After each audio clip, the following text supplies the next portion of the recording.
Hey, I promised everybody yesterday we'd be talking about my top 5 gangster movies of all time. And let's get it going here on the Mike North 5-minute news. 5 minutes that you usually get in 30 minutes. Be to hit the water cooler. Be to hit at the restaurant. And in lieu of news this week, we're doing some top 5 lists. Of course, yesterday we did the top 5 actors. You can go back and take a look at that. My top 5 gangster movies, 1935, Little Caesar is number 5. Edward G. Robinson, Douglas Fairbanks Jr. Edward G. Robinson, one of the great actors of all time. He played everything from gangsters to insurance executives to even the 10 Commandments he was in. Where's your Moses now, punk? I mean, you know what? He was a great actor. I just saw something on TCM by Chaz Palminteri, who wrote the movie Bronx Tale, who was a big Edward G. Robinson fan, and they did a special 10-minute deal on Edward G. Robinson, which leads me into my 4th movie of all time, Chaz Palminteri, Bronx Tale. Happen to know Chaz personally. Great guy.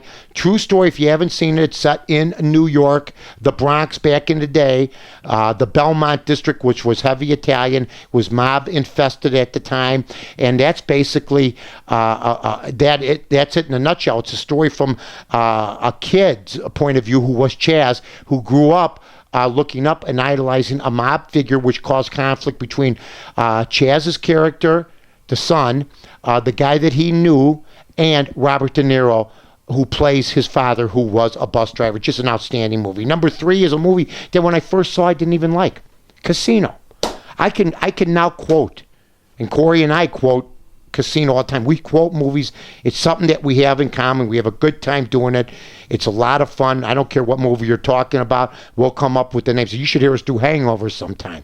I mean, it's just one of those things we have fun doing when we're making our stuff to kill the monotony. And Casino, Sharon Stone may have put on one of the top performances a female's ever put on of her generation in that movie. You got to think about the fact that she was on the same bill with Joe Pesci and Robert De Niro, guys like Frank Vincent, and working with Martin Scorsese. She might have stole the movie from those guys. That's how great it is. You also have Kevin Pollak, and you also have a lot of guys like Alan King, was a great actor. Casino was a great movie, and what put it over the top was my guy Don Rickles. Better down here than up there. You know what I'm talking about. Second favorite movie, how apropos, Godfather 2. Robert De Niro talking in a dialect that he had never known until he took lessons. I mean, this guy is just unbelievable as a young Vito Corleone, or as the Senator Gary said, Mr. Vito Corleone.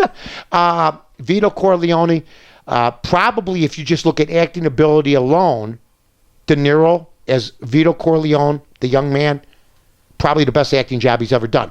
Now, if you want to go for range, Raging Bull, Taxi Driver, I mean, unbelievable. But Godfather 2, he was the hit of that movie, and that's the one that made him a star, not Mean Streaks. And last but not least, I think everybody knows what's coming next.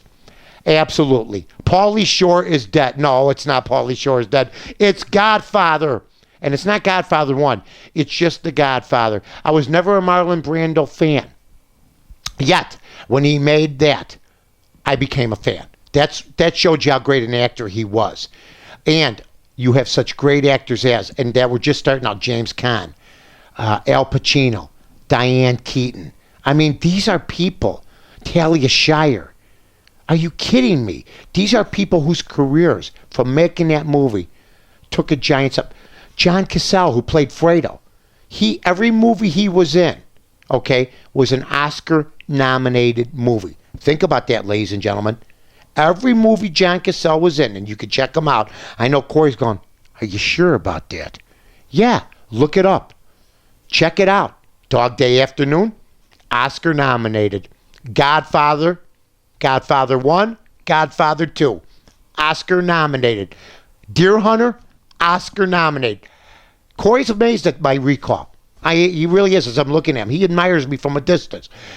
Just check out his movies. He lived a very short life, died of lung cancer, smoked one cigarette after another, but he was a great actor. That has been Mike North's top 5 gangster movies for this week. Tomorrow, my top 5 rock and roll or soul groups of all time. See everybody tomorrow on the 5-minute half-hour news, brought to you by the Village of Rosemont. I'm Mike North for the Village of Rosemont. From the 9th largest convention center to restaurants to theaters, sports venues, and hotels. 5 minutes from O'Hare, you got it all here.